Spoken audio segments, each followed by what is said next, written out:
오늘 이 시간은 아버지의 마음이라는 제목으로 말씀의 은혜를 나누도록 하겠습니다. 영상을 하나 보시겠습니다.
충선이 아빠 김용봉, 난 신왕철 아빠 신현기. 이영근입니다. 큰아들이.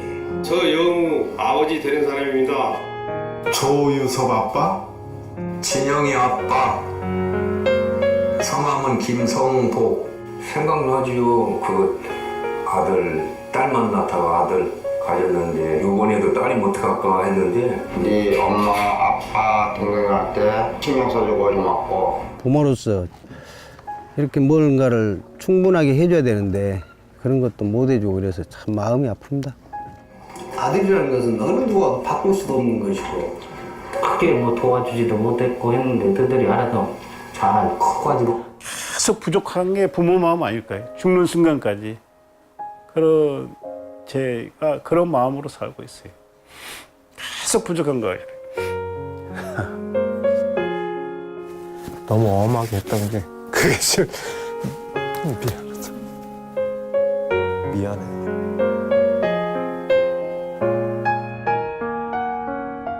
항상 내가 부족하고 항상 미안해요. 걔한테는. 미안하다 참.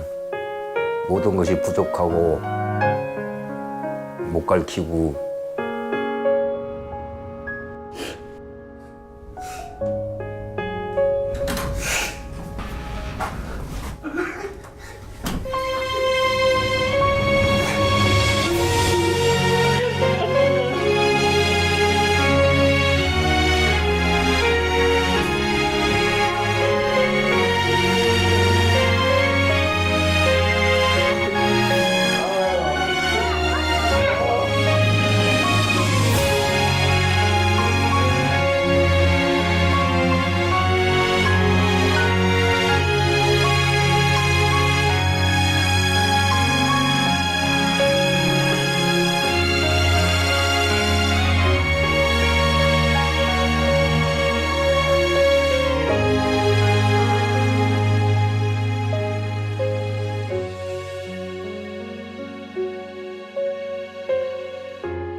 사람이 살면서 제일 늦게 깨닫는 것 중에 하나가 이 아버지의 마음인 것 같아요.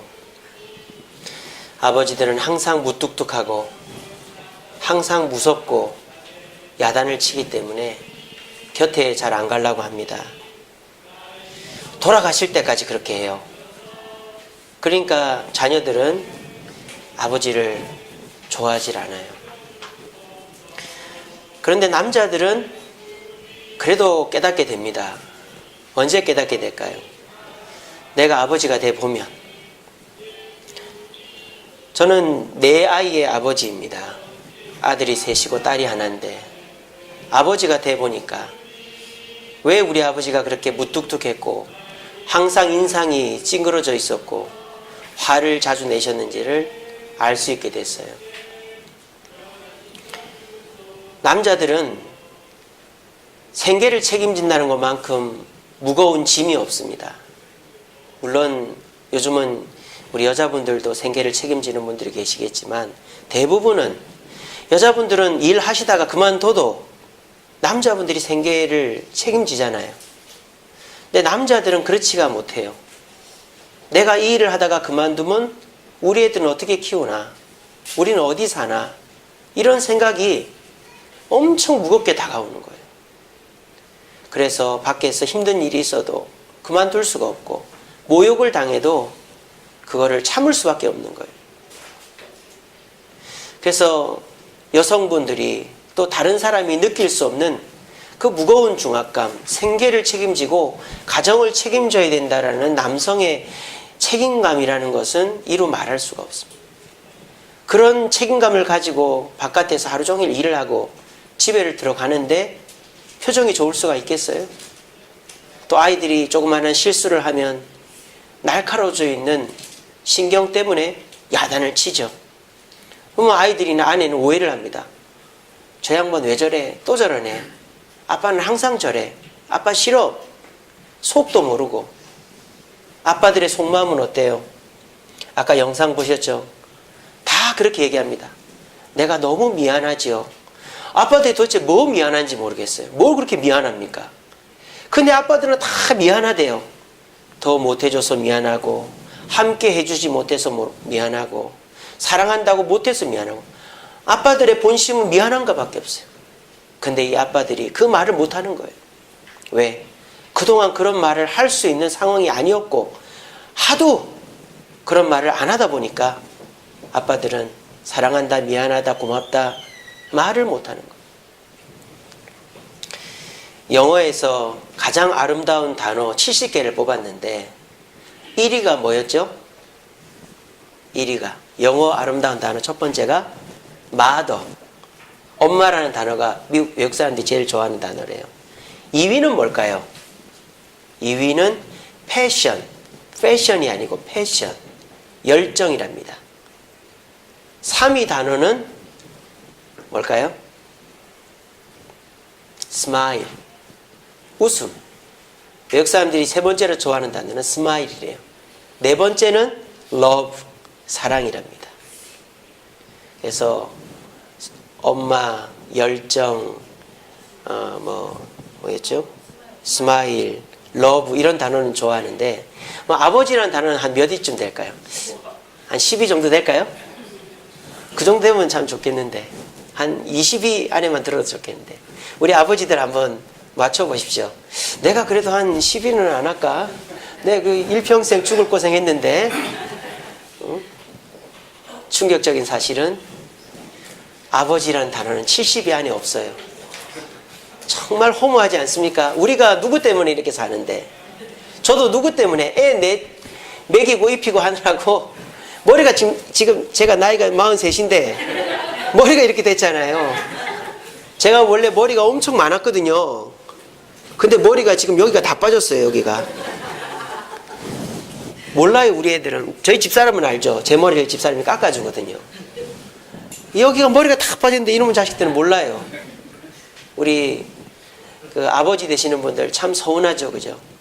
내가 이 고생을 하면서 사는 이유가 자식들 가정 챙기느라고 사는데 아내나 자녀들은 나를 70위 안에도 안 넣어주는 거예요.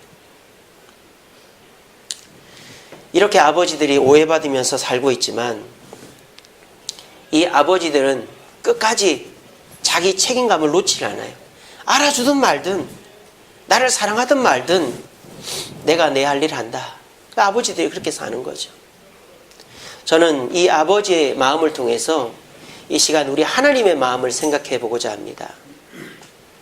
여러분들은 하나님을 어떻게 생각하고 계십니까? 세상을 창조하시고 다스리시고 심판하실 분이기 때문에 모든 것을 다 아시는 분이기 때문에 저와 여러분들을 지켜보시면서 특별히 뭘 보느냐? 우리가 잘못하는 거, 우리가 죄 짓는 거 이런 것만 보고 계시다가 죄 지으면 야단치고 심판하고 벌 주고 이런 분이 하나님이라고 생각하는 거예요. 인정사정도 없고 무자비한 하나님.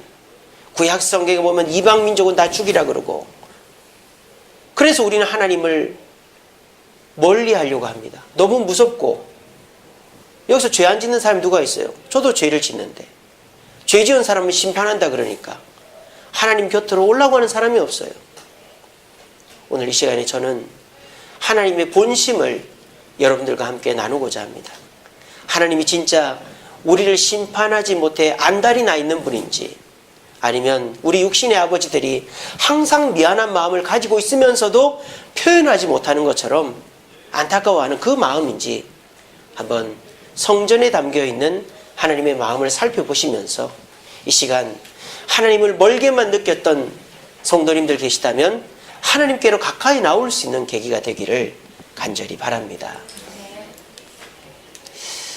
오늘 본문은 성전이 건축되는 이야기예요. 앞에 있는 것입니다. 이거는 최초의 성전, 솔로몬 성전입니다. 성전은 세 가지가 있죠. 솔로몬 성전, 그리고 스룹바벨 성전, 그리고 스룹바벨 성전을 증축한 헤롯 성전, 이렇게 세 가지가 있고, 지금은 성전이 없어요. 예전에 성전이 있던 예루살렘에는 모스크, 그 이슬람교의 사원이 지어져 있습니다. 자, 이 솔로몬 성전은 원래 다윗이 지으려고 그랬어요. 다윗이 돈을 많이 모아놨고 뭐 이렇게 자재도 다 준비해 놨습니다. 근데 하나님께서 짓지 말라고 그랬어요. 그래서 다윗의 다음 때 아들인 솔로몬이 성전을 지은 거예요. 근데 이 성전을 솔로몬이 지었지만 성전의 설계 도면은 누가 줬을까요? 다윗이라고 할 줄 알았는데, 다윗이 줬는데 그 다윗이 받은 설계도는 하나님이 주신 거예요. 그러니까 이 성전은 하나님이 직접 설계해서 지었다라는 거죠. 자, 보세요. 여러분들이 만약에 좀 돈에 여유가 있고 좀 여유를 즐기고 싶어서 시골에다가 또는 어디 한적한 곳에 집을 짓는다. 그럼 어떻게 짓습니까? 내가 원하는 대로 짓죠. 마당이 좀 있었으면 하는 분은 마당을 넓게 하고, 거실이 넓었으면 하는 분은 거실. 저희처럼 애가 많으면, 식구가 많은 분은 방을 좀 많이 하겠죠. 이처럼 건축이라는 것은 건축주의 의도가 담겨 있는 거죠. 오늘 이 성전도 하나님의 의도가 담겨 있는 거예요. 그래서 오늘은 이 성전을 지으면서 하나님이 어떤 의도로 지었는지를 살펴보면 하나님의 마음을 알 수 있습니다. 첫째로, 하나님은 이 성전을 왜 지었을까요? 이 성전의 용도는 거주, 여기서 살기 위해 지었다 이 말이에요. 하나님이 여기서 살려고. 그게 어디 나오느냐? 6장 13절에 보면 이렇게 되어 있습니다. 내가 또한 이스라엘 자손 가운데 뭐하며? 거하며 내 백성 이스라엘을 버리지 아니하리라. 하나님이 이 성전을 지은 이유는 자기 백성된 이스라엘 백성과 함께 살려고 지은 거예요. 보통 종교의 신전은 어떻습니까? 그 신이 거기에 상주하질 않아요. 보통 신전에 신도들이 가서 열심히 제물을 바치고 열심히 부르짖으면 그 신은 빼꼼히 한번 쳐다나 볼까? 아니면은 한참을 부르면 한 번이나 내려올까? 그 신은, 다른 타 종교의 신은 신전에 상주하는 신이 아니에요. 아무리 크고 웅장하게 지어놔도 2000년, 3000년 전에 지었던 신전들이 아직도 남아있지만 그 신전에 신은 없습니다. 근데 하나님은 하나님의 집 성전을 왜 지으라 그랬다? 함께 하려고 지으라 그랬다. 자, 그리고 이 성전의 크기를 한번 봅시다. 2절에 보면 나옵니다. 성전의 길이가 얼마다? 60규빗이다. 길이는 이거죠, 그죠? 여기서부터 여기까지 길이가 60규빗이다. 60규빗이라는 것은 1규빗은 이 손이에요. 손. 여기서 여기까지. 그래서 여기서부터 여기까지가 한 45cm 되거든요. 그래서 60규빗을 오늘날로 환산하면 27m가 됩니다. 60 곱하기 45 하면 되죠. 27m. 그러니까 이 길이가 27m인 거죠. 그 다음에 너비가 얼마냐? 너비가 20규빗이에요. 너비는 여기서부터 여기까지죠? 여기서부터 여기까지. 자, 20규빗이면 20 곱하기 45 하면은 9m입니다. 9m. 그 다음, 높이가 여기서부터 여기까지 높이가 30규빗이라 그랬어요. 30 곱하기 45 하면 13.5m가 됩니다. 자, 그래서 길이가 27, 너비가 9, 높이가 13.5m예요. 3층짜리 건물입니다, 이거는. 자, 그렇다면 이 성전을 오늘날 평수로 한 사람 몇 평이나 될까요? 오늘날 평수로 47평입니다. 넓습니까? 좁습니까? 좁죠. 요즘 연예인들 아파트 두 이렇게 아파트를 헐어서 100평짜리 아파트에 사는 사람들 많아요. 또 무슨 대기업 회장들 보면 뭐 300평, 400평, 500평 이런 데 삽니다. 근데 하나님은 내가 거할 집을 짓는다는데 어떻게 지었어요? 47평짜리, 잘못 말했습니다. 74평입니다. 제가 잘못 말했네요. 40평짜리 두 개 합쳐놓은 것 정도, 74평밖에 안 되는 자그마한 집을 지은 거예요. 자, 그러면 하나님은 다른 종교의 신전들처럼 크게 짓지 왜 이렇게 작게 지으려 했을까? 솔로몬이 돈이 없어서? 아닙니다. 솔로몬은 지금까지 역사를 통틀어도 돈이 제일 많은 왕이었어요. 왜 이렇게 했을까요? 백성들이 압도되지 않게 하기 위해서, 중압감을 느끼지 않게 하기 위해서. 마치 하나님께서 모세를 부르실 때 지진이나 불기둥 속에서 모세를 부르신 게 아니라 떨기나무 붉고 조그마한 가시덤불에 불이 붙었는데 불이 꺼지질 않는 거예요. 그러니까 모세가 신기해가지고 찾아와서 하나님을 만난 것처럼 하나님을 무섭고 두렵게 생각해서 백성들이 다가오지 않을까봐 자그마하게 소박하게 집을 지은 것입니다. 이 모든 것은 하나님의 어떤 마음? 우리와 함께 하기를 원하는 마음으로 지었다라는 거예요. 여러분, 가정에서 자녀들이 엄마 아빠한테 야단 듣고 집을 나가는 경우가 있습니다. 또 간혹 남편이랑 싸우고 아내가 집을 나가는 경우는 있습니다. 근데 여기 아버지들 중에서 아내랑 애들이랑 싸우고 집 나간 분들 계십니까? 손들라면 너무 부끄럽죠, 그죠? 혹시 있을지도 모르니까. 우리가 뭐 드라마를 보든지 이야기를 들어보면 가정에서 싸워서 애들이 집을 나가는 경우는 있고 아내가 집을 나가는 경우는 있어요. 하지만 아버지들이 집을 나가는 경우는 없어요. 아무리 싸워도, 아무리 모욕을 당해도, 밥을 안 차려줘도 아버지들은 저녁이 되면 반드시 집으로 들어갑니다. 단 바람난 아버지 빼고, 바람난 사람은 빼고, 바람난 사람은 안 들어가겠죠. 바람난 사람 빼고 다 집에 들어가요. 왜? 아버지이기 때문에. 아버지는 집을 떠나는 일이 없어요. 왜? 내가 아버지니까. 내가 집을 떠나면 내 아내나 내 애들을 누가 돌보고 밤에 누가 들어와서 해코지하면 어떡하나 생각하기 때문에 아버지들은 이 세상 망고불변의 진리가 아버지들은 절대 집을 떠나지 않습니다. 우리 하나님 아버지의 마음이 그렇다는 거예요. 우리 하나님은요, 하나님의 집을 지으라고 하면서 그냥 잠시 잠깐 왔다 가거나 쳐다만 볼 집으로 지으라고 하지 않았어요. 내가 거기서 있으려고, 거기 머물라고 지으라 그런 거예요. 이게 하나님의 마음이에요. 하나님은 여러분들과 함께 하기 위해서 교회를 세우고 우리를 그리스도인 되게 한 것입니다. 여러분들이 기도할 때만 잠시 빼꼼히 내다보고 힘들어할 때만 내다보는 게 아니라 여러분들과 항상 동행하기 위해서 함께 하시는 분이 하나님이라는 거예요. 그런데 저와 여러분들이 그 하나님의 본심을 모르고 무서워 도망치고 거북하게 생각하면 하나님의 마음이 아프고 우리는 하나님의 은혜를 받을 수 없는 거예요. 여러분, 이 시간에 기억하십시오. 하나님은 우리와 함께 하기를 원하시는 분이다. 우리가 하나님과 함께 할 때 하나님은 은혜를 내려주신다 하는 거 기억하시고, 하나님을 두려워하지 마시고 우리와 함께 하기를 원하는 하나님 곁으로 자주자주 오늘처럼 나올 수 있는 저와 여러분들 되기를 간절히 바랍니다. 두 번째로 성전에 담긴 하나님의 마음은 뭘까요?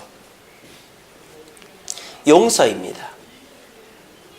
자, 타 종교들의 신전의 역할은 뭘까요? 한번 절을 생각해 봅시다. 절의 용도가 뭐죠? 절의 용도는 수련이에요. 수련. 내가 부처가 되기 위해서. 절은 일반 신도들이 오라고 지어놓은 게 아니에요. 누구를 위해서 지은 거예요? 스님들을 위해 지어놓은 거예요. 부처님을 위해서 지어놓은 것도 아니에요. 절은 자기를 위해서. 이렇게 말하면 잡혀갈지 모르겠지만 불교는 정말 이기적인 종교입니다. 다 나예요. 나.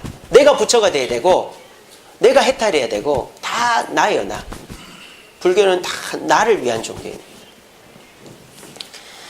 그래서 불교에서 절을 지어놔도 그 절은 스님이 수행하는 공간이지 신도들을 위한 공간이 아니에요. 신도들이 와서, 불교 신도들이 와서 이제 기도도 하고 스님과 상담하는 것은 부가적인 목표죠. 그러니까 종교들의 신전의 첫 번째 특징은 수련과 고행의 공간입니다. 두 번째 특징은 뭐죠? 심판의 공간입니다. 예전에 고대 중세사회는 신정일치 사회였죠. 종교와 정치가 하나였어요. 재판을 어디 가서 합니까? 교회에서 합니다. 재판을 어디 가서 합니까? 신전에서 합니다. 심지어 신전에서 재판하다 사람을 죽이기까지 해요. 그러니까 사람들이 신전을 두려워하고 안 가요. 재판받을 때나 가지. 그러니까 타 종교의 신전은 고행이나 수행의 수단이거나 심판과 죽음의 장소인 것이죠. 그러니까 사람들이 잘 안 가요. 그러니까 우리들도 하나님의 교회를 그런 식으로 오해할 수 있다는 겁니다. 하지만 하나님의 교회는 절대 그런 곳이 아니에요. 여기 보세요. 성전은 74평밖에 안 된다 그랬죠. 성전 내 이 성전보다 몇 배로 넓은 공간이 있어요. 그게 뭘까요? 뜰입니다. 뜰. 이 뜰은요. 이 성전 73평보다 몇 배나 넓어요. 왜 이렇게 해놨을까요? 다 오라는 거예요. 다 와라. 나에게 와라. 물론 이 성전은 아무나 들어갈 수 없습니다. 누구만 들어가요? 제사장만 들어가요. 일반인들은 못 들어가요. 그런데 우리 주님이 어디까지는 와라? 이 뜰에는 다 와라. 자, 이 성전 뜰 얼마나 넓었냐면요. 예수님 돌아가시고 초대교회가 세워졌는데 초대교회 성도들이요 2만 명 이렇게 된 거예요. 그러니까 그 사람들이 한꺼번에 모일 수 있는 장소가 없잖아요. 예루살렘 성에 가보신 분들은 알겠지만 엄청 좁습니다. 길도요. 예루살렘 성 안은 차가 못 들어가요. 그냥 여기서부터 한 여기까지 정도밖에 길이 안 돼요. 어떤 데는 한 여기까지밖에 절반밖에 안 돼요. 그러니까 사람 다니다 보면 막 어깨가 치일 정도로. 예루살렘 성 안에는 사람들이 모일 공간이 없습니다. 공원도 없고 광장도 없고. 근데 어디만 공터가 있느냐? 성전에만 공터가 있습니다. 그래서 예루살렘 성도들이 초대교회 성도들이 예배드린 공간이 뭐라고요? 솔로몬 행각이라고 그랬잖아요. 그 솔로몬 행각이 성전에 딸려있는 넓은 뜰, 광장이었던 겁니다. 하나님은 왜 이렇게 넓은 공간을 만들어 놨을까요? 이 성전 뜰에 보세요. 여기서 무슨 고행을 하거나 수련을 하는 공간이 있습니까? 그런 거 없습니다. 성전 뜰에서 수행하고 고행하는 거 없습니다. 성전 뜰에서 뭐 재판하는 거 있습니까? 재판하는 거 없습니다. 성전 뜰의 용도는 단 하나. 용서의 용도밖에 없는 겁니다. 용서. 오면은 뭐 한다? 다 용서해 준다라는 거예요. 그래서 재물을 가지고 와서 그 재물에다가 내 죄를 전가해서 죽이면 내 죄가 용서해지는 공간이 성전 뜰이었던 것입니다. 우리 아버지들도 그렇죠. 여러분들은 아버지한테 야단을 들을 때 어떤 마음으로 야단을 듣습니까? 야단을 막 치면은 아이고 저 영감 또 저러네. 아이고 또 저 소리 한다. 빨리 이 시간이 지났으면 좋겠다. 우리 아버지 정말 싫다 이런 생각하시죠. 근데 제가 아버지가 돼 보니까요. 야단을 칠 때 내가 입으로 하는 말하고 내 속마음이 다르다는 걸 느꼈어요. 우리 여기 계신 아버지들 혹시 공감하십니까? 입으로는 막 야단을 치는데 속으로 이놈이 충격받아 집을 나가면 어떡하지? 내가 지금 너무 하는 거 아닌가? 내가 이거 안 할 말을 하는 거 아닌가? 아버지들은 속으로 계속 그런 생각을 하면서 야단을 칩니다. 제가 7년 동안 부교육자 생활을 하면서 모셨던 목사님이 계세요. 그 목사님이 저한테 엄청 야단을 많이 쳤습니다. 제가 눈물 쏙 빠질 정도 야단을 얼마나 많이 맞았는지 몰라요. 한 번은 제가 설교를 하고 내려왔는데 저를 부르는 거예요. 일로 와봐. 예.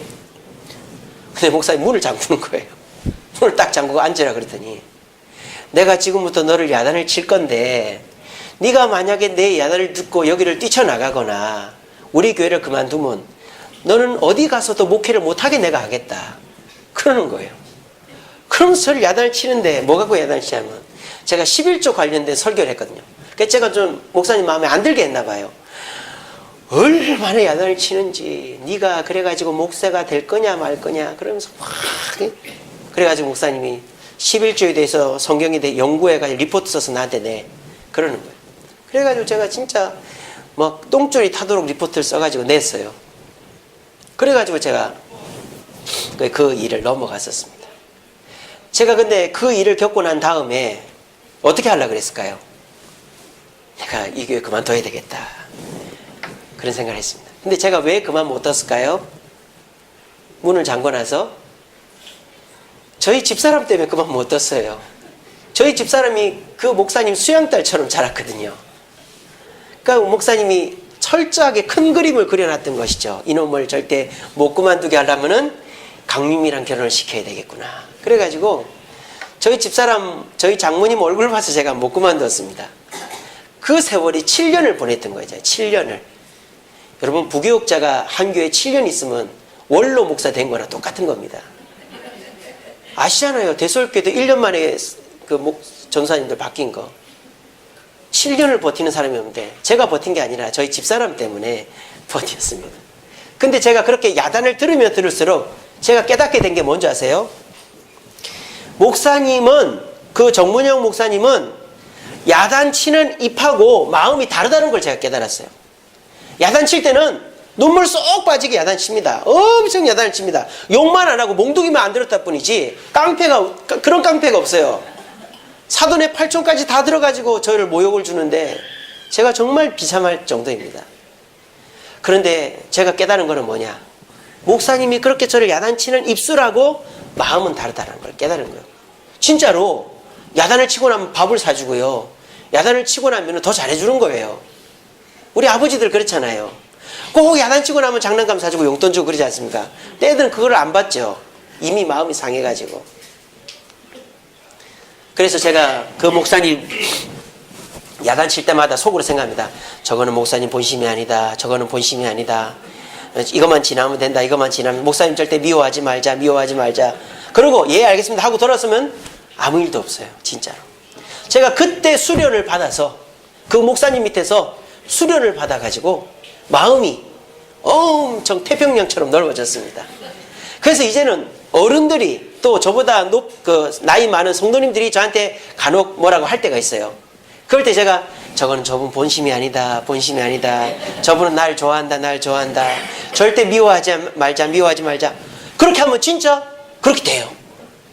진짜 그분이 저를 미워서 한 게 아니고 잘 되라고 한 거고 나중에 맺힌 게 없더라고요.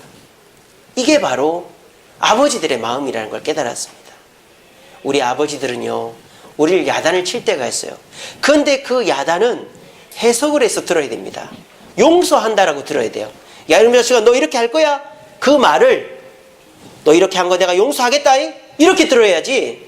너 이렇게 하면 집 나가. 이렇게 하는 걸 집에 나갈 정도로 잘못한 거지만 용서하겠다. 이렇게 들어야지. 아버지가 나를 죽으라고 야단을 치고 내가 집을 나가야 되고 아버지는 나를 정말 미워하는 사람이다 생각해버리면 우리는 아버지를 죽었다 깨어나도 사랑할 수가 없는 겁니다. 우리 하나님은 성전들을 넓게 만들어놨어요. 왜? 오라고. 오늘 정말 많이 오셨네요.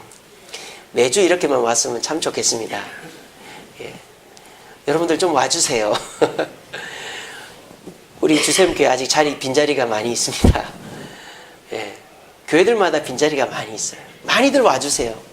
우리 주님은 여러분들을 기다립니다.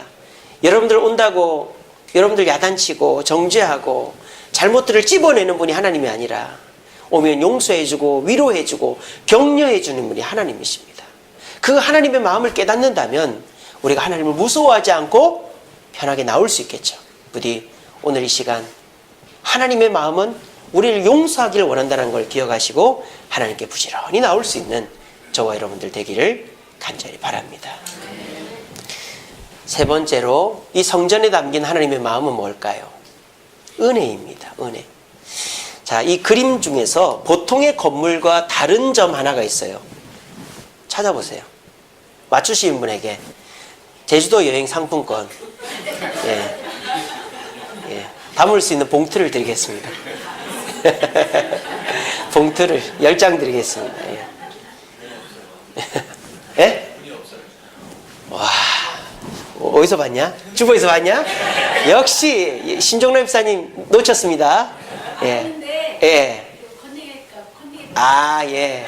아, 그런 얘기 안 할게요, 이제. 우리 일찍 나는 새가 먹이를 먼저 먹는다고 영균이가 맞췄습니다. 여기 보세요. 문이 있어요, 없어요? 문이 없어요. 제가 오늘 설교를 준비하게 된 이유가 이겁니다. 제가 이 본문을 수도 없이 읽었는데 이렇게 뭐 크기나 설계도에 대한 내용은 너무 지루하니까 그냥 빨리빨리 넘어갔어요. 근데 지난주 따라 이 말씀을 읽는데 이 3절 말씀이 눈에 딱 들어오는 거예요. 성전의 성소 앞 주랑의 길이, 주랑이라는 건 이거거든요. 이 기둥서부터 이 기둥까지. 이 주랑의 길이가 20규빗이래요. 너비가 20규빗인데 근데 이거는 성전 앞에서부터 이 너비는 끝까지 똑같대요. 끝까지. 제가 다시 그림으로 보여드릴게요. 보세요. 이 기둥 사이가 20규빗인데 이 너비가 어떻다? 지성소까지 똑같은 거예요. 폭이 똑같은 거예요. 폭이. 자, 그래서 이 폭이 이렇게 똑같다라는 말은 무슨 의미일까요? 무언가가 자유롭게 이렇게 나가게 하기 위해서 똑같은 거죠. 그냥 좁아진 게 아니에요. 그래서 이거를 주석을 찾아봤어요. 그러니까 주석에 뭐라고 되어 있느냐? 성전에는 문이 없다는 거예요. 저는 성전에 문이 없다는 얘기를 이번에 처음 알았습니다. 부끄럽게도. 여러분들은 아셨겠지만. 그래서 제가 의문이 들었어요. 여러분 사도행전을 보면 성전 미문에 앉아서 고침을 받은 사람이 있잖아요. 그럼 그 문은 뭐예요? 그 문은 이 성전 문이 아니라 성전 전문이에요. 그러니까 뜰에서 들어가는 문이, 뜰을 들어가는 문이라는 거예요. 그러니까 그때 예수님 당시의 성전은 헤롯 성전이에요. 헤롯 성전은 뭐냐면 이런 거죠. 이게 성전이에요. 그러니까 이렇게 성전이 있으면 성전 안에 이렇게 성전이 이렇게 있고 뜰이란 말이에요. 아시겠죠? 이게 솔로몬 성전이에요. 그러면 헤롯 성전은 이렇게 돼 있는 거예요. 확장이 돼 있는 거예요. 아시겠죠? 그래서 헤롯이 성전을 더 크게 지은 거예요. 그래서 성전을 들어가면 제일 먼저 나오는 공간이 있어요. 여기가 이방인의 뜰이에요. 이방인의 뜰. 바로 초대교회 성도들이 여기서 예배를 드렸던 거예요. 이 이방인의 뜰을 지나가는 문이 미문이에요. 아름다울 미자를 써서 니가노르 문이라 그래요. 그 문은 뭐 청동과 금으로 아로 새겨져 있대요. 그래서 이 문을 들어가면 여기가 유대인의 뜰이에요. 바로 이 뜰인 거죠. 이 뜰. 이 뜰인 거죠. 이 뜰. 그리고 이 뜰을 지나는 데가 성소로 들어가는 게 이건 거예요. 아시겠죠? 그러니까 성전 미문이라는 것은 엄밀히 말하면 성전의 문이 아니고 이방인의 뜰에서 성전 뜰로 들어가는 문인 거예요. 그러니까 그 문을 말하는 게 아니고 지금은 이 건물 성전만 봤을 때 문이 있습니까? 없습니까? 문이 하나도 없어요.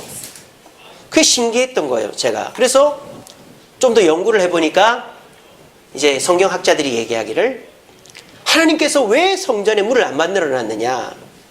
하나님의 은혜가 막힘이 없이 나아가게 하기 위해서 문을 안 만들어 놨다는 거예요. 하나님은 이 성전에서 어디에 임재하실까요? 바로 이 언약궤. 언약궤 뚜껑, 시은소, 그룹 날개 사이에 임하십니다. 하나님이 여기 임재하셔서 은혜를 베푸시는데 어떻게? 지성소를 지나 성소를 지나 현관을 지나 뜰로 하나님의 은혜가 임하는 거예요. 뜰에 모인 백성들이 하나님께 용서를 구하고 기도의 제목을 아뢰을 때 하나님은 이 지성소에 임해서 그 은혜를 막힘이 없이, 문도 없고 폭도 똑같으니까 막힘이 없이 하나님의 은혜를 베풀어 주시는 거예요. 여러분, 예수님이 십자가에 돌아가실 때 뭐가 찢어졌다? 뭐가 부서졌다? 성소의 문이 부서졌다 이런 말이 없어요. 뭐가 찢어졌다? 성소의 휘장이 찢어졌다 그랬어요. 이건 뭔 말입니까? 성소와 지성소 사이에도 문은 없어요. 성전에 문이 없습니다. 뭔 뜻입니까? 하나님의 은혜가 끊임없이 물이 흐르듯이 우리들에게 내려오게 하기 위해서 문을 안 만들어 놓은 거예요. 우리 아버지들도 마찬가지입니다. 저와 여러분들이 어떤 문제가 생겼어요. 그럼 어머니들은 위로는 해줍니다. 그리고 방법은 생각합니다. 근데 결정적으로 책임은 누가 지죠? 아버지가 지죠. 아버지가 돈 벌어 책임지고 아버지가 돈 벌어 빚 갚아요. 그 김구라 씨도 아내가 자기 남편 이름 팔아서 빚졌잖아요. 이혼했잖아요. 근데 그 빚을 김구라 씨가 이혼하고도 다 갚고 있대요, 지금. 그러니까 이 아버지들은 가정에서 일어나는 모든 문제의 책임은 아버지가 지는 거예요. 왜? 내가 안 지면 질 사람이 없으니까.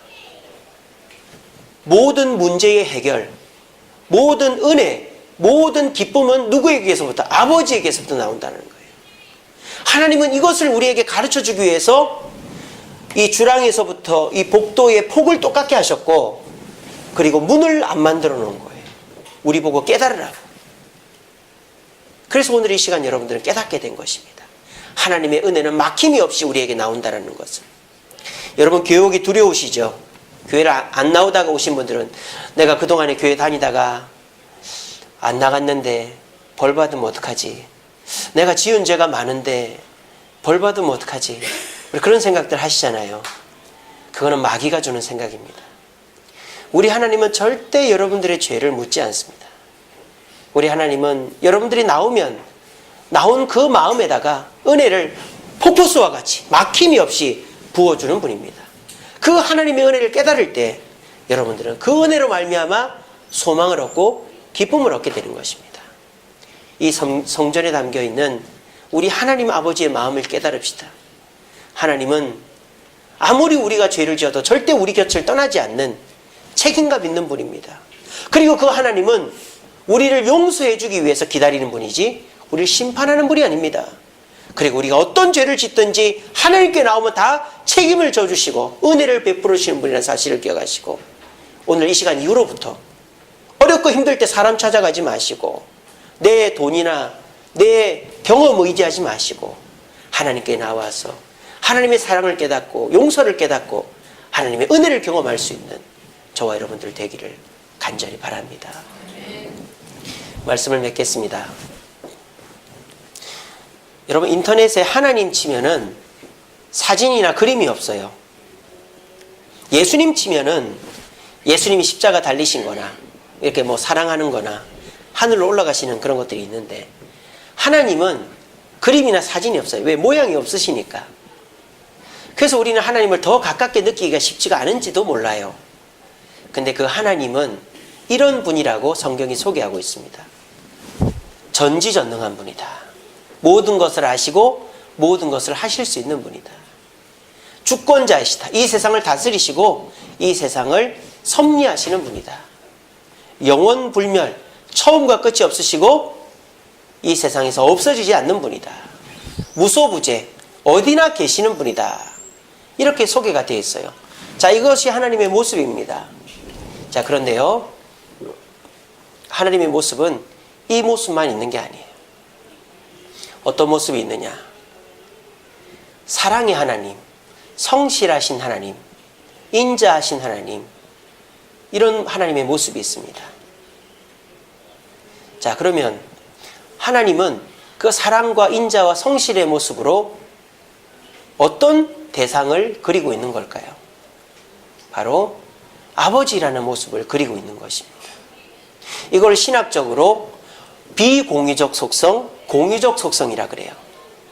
비공유적 속성이란 말은 하나님과 우리 사이에 공유할 수 없는 속성, 모습이라는 거죠. 하나님의 전지전능하시고 주권자 되시고 영원분별하시고 무소부지하신 성품은 우리가 공유할 수가 없어요. 그죠? 이건 하나님만 가지신 거예요. 근데 우리 인간이 하나님과 다름없는 부분이 있단 말이에요. 성실하고 거룩하고 뭐 사랑하고 뭐 인자하고 이런 부분들. 우리도 사랑하잖아요. 우리도 거룩하려고 애를 쓰잖아요. 우리도 성실하잖아요. 그런 거를 공유적 속성이라 그래요. 자, 하나님과 우리가 닮은 성품. 그래서 사랑과 인자와 성실과 그런 공유적 성품이 한마디로 표현한 뭐다? 하나님 우리에게 뭐 되시는 분이다? 아버지 되시는 분이다. 그리고 로마서 8장 15절 말씀에 우리가 양자의 영을 받았기 때문에 하나님을 뭐로 부른다? 아바 아버지로 부른다 그렇게 돼 있잖아요. 그러면 하나님은 우리에게는, 우리 믿는 자들에게는 비공유적 속성으로 보이기를 원하실까요? 공유적 속성인 아버지의 모습으로 보이기를 원할까요? 예, 그렇죠. 하나님은 저와 여러분들에게만큼은 아버지의 모습으로 보이기를 원합니다. 예를 들어 볼까요? 강력계 형사가 있다고 칩시다. 조직폭력배를 잡는 강력계 형사예요. 그러면 그 강력계 형사는 조직폭력배를 잡아야 되니까 그 조직폭력배처럼 생각합니다. 조직폭력배처럼 움직입니다. 조직폭력배처럼 입습니다. 조직폭력배처럼 말을 합니다. 그래서 경찰서 가보면 누가 조직폭력배인지 누가 경찰인지 모를 정도로 거칠고 험악한 분위기가 있습니다. 근데 만약 그 아버지가 집으로 돌아와서 아이들을 맞이하거나 아이들을 대할 때는 그런 조직폭력배를 잡는 강력계 형사로 보이고 싶을까요? 아니죠. 아빠가 딱 누구보다도 자상하고 너그럽고 친절한 아버지의 모습으로 보이고 싶은 거예요. 저도 그렇고 여러분들도 그렇고. 고슴도치도 제 새끼는 사랑하는 거예요. 우리 하나님도 마찬가지입니다. 우리 하나님은 이렇게 위대한 분이에요. 전지전능하시고 주권자 되시고 영원불멸하시고 무소부지하신 분이시지만 여러분들을 만날 때에는 그 모습이 아니라 그냥 여러분들이 쉽게 다가올 수 있는 아버지의 모습으로 기다리고 있는 겁니다. 그것이 성전에 담겨 있는 거예요. 작고 초라한 성전, 하지만 넓은 뜰에 용서를 구하러 오는 사람들이 마음껏 오게 한 성전, 그리고 문이 없이 막힘이 없이 은혜를 베풀기를 원하는 그 성전 속에 아버지 되신 하나님의 마음이 들어가 있는 거예요. 그러므로 불신자들은 하나님을 전지전능하시고 주권자 되시고 영원불멸하시고 무소부지하신 분으로 두려워해도 됩니다. 두려워해야죠. 근데 요즘은 너무 두려워하지 않아요. 큰 코 다칠 겁니다. 주님 곧 오십니다. 하지만 저와 여러분들은 하나님을 두려워하지 마세요. 하나님은 여러분들에게 자상하고 인자하고 성실하고 너그러운 아버지의 모습으로 보이기를 원하는 겁니다. 자, 그런데 누가 먼저 다가가야 될까요? 우리가 먼저 다가가야 되는 거예요.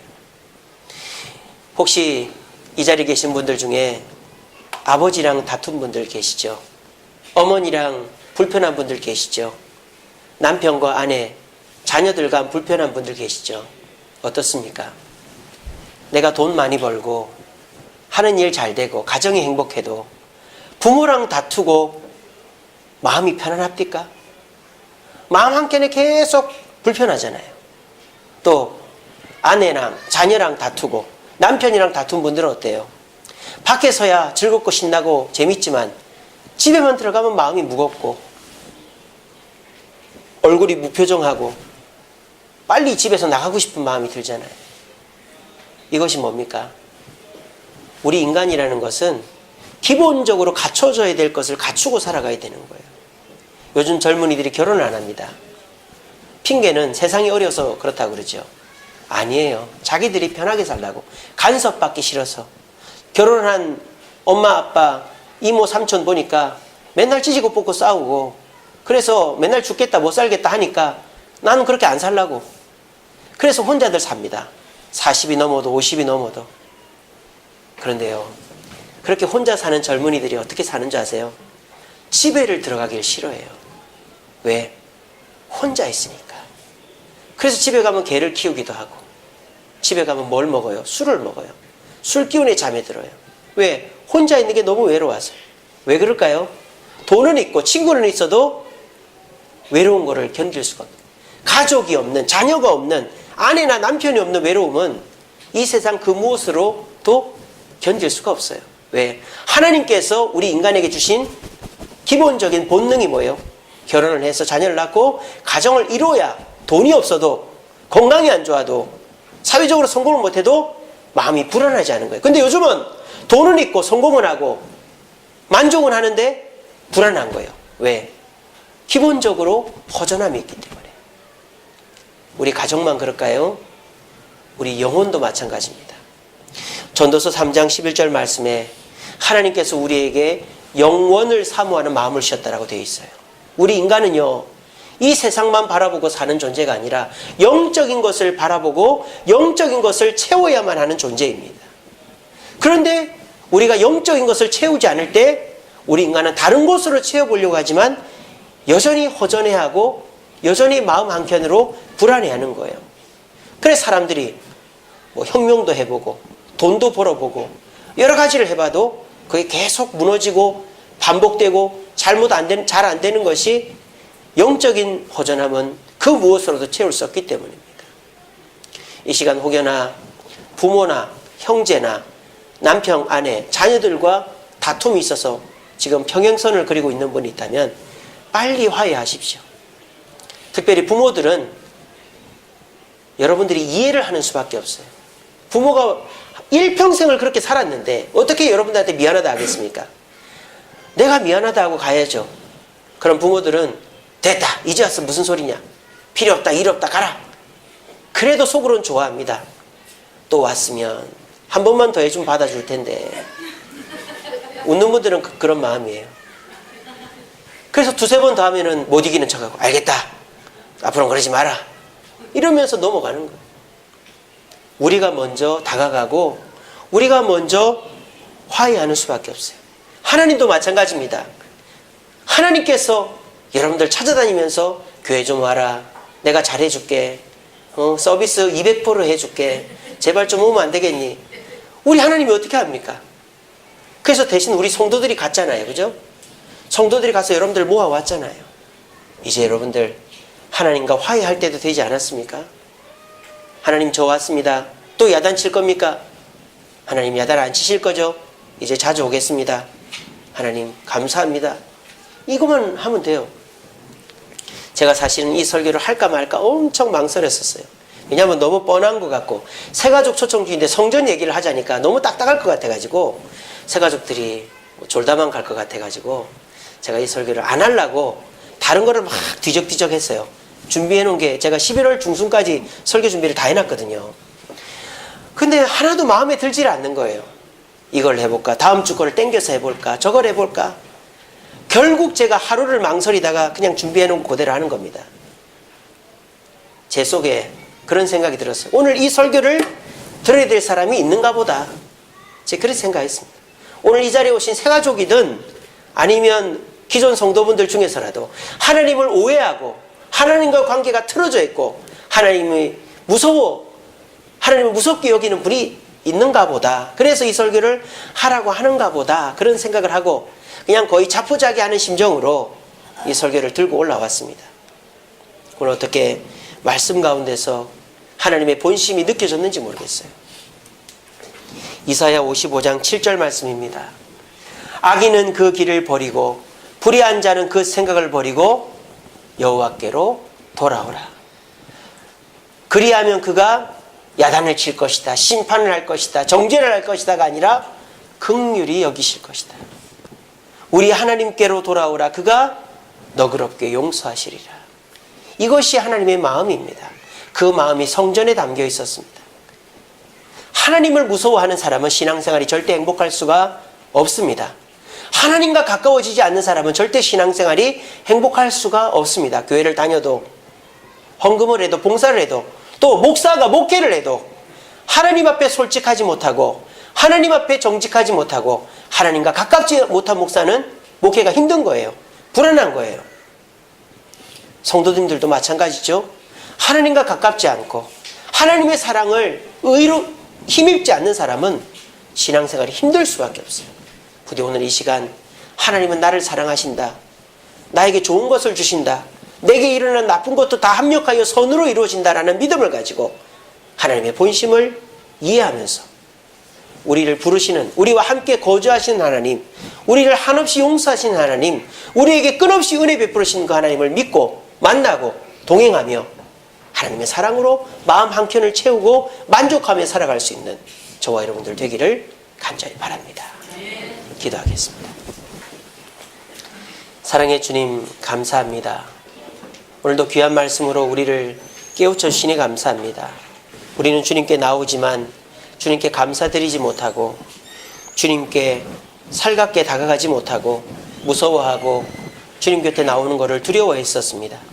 하지만 성전을 하나님이 손수 지으실 때 작고 초라하지만 오기를 바라는 마음으로 지으시고 넓은 뜰을 지어서 한없이 용서해 주기를 원하며 문이 없고 통로가 널찍하여 끝없는 은혜를 베풀어 주기를 원하는 그 성전에 담긴 마음을 깨닫고 주님 곁으로 나왔습니다.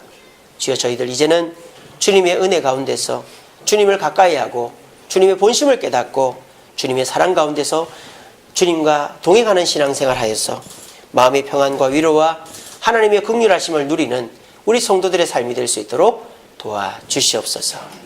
예수님 이름으로 기도합니다. 아멘. 찬송가